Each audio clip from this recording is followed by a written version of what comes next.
In NASCAR, the big story is that John Middlebrook, the chief appellate officer for NASCAR, has reduced the Hendrick penalty to probation and $100,000. Was justice served? IndyCar kicks off its season at the Honda Grand Prix of St. Petersburg this weekend. The NHRA is off until next weekend, and in Formula One, McLaren goes to Malaysia with a victory. What does that mean, and can they repeat?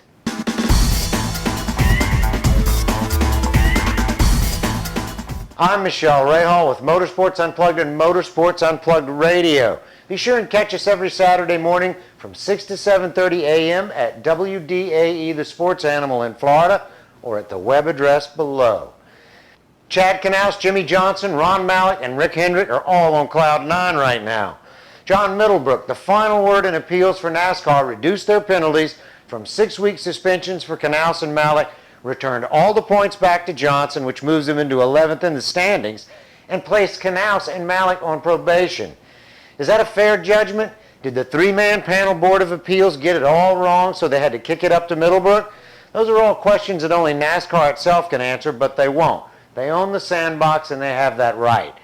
Kerry Tharp of NASCAR said the governing body stands by its inspection process despite Middlebrook's ruling. Quote, "We think the process speaks for itself, and we think it's a good, fair process." He added, "I think there's still evidence that there was a rules infraction. The $100,000 fine is intact, so there was a rules infraction committed."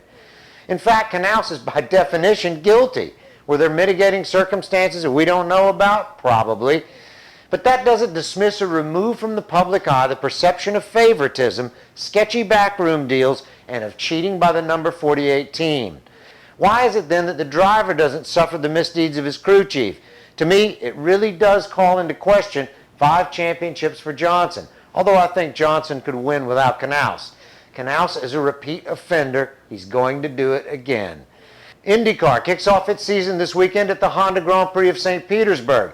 Just like Formula One, we now get to see who has what. Betting against Ganassi and Penske is still a bad choice, as these teams have had the resources to develop the new DW12 Dallara to the point where it is now fine-tuning. The other teams, for the most part, will fight to see who can make the big score in midfield.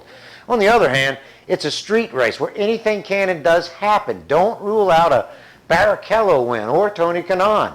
I think it's pretty safe to say we won't see a Lotus-powered car at the top just yet. The engine just isn't there.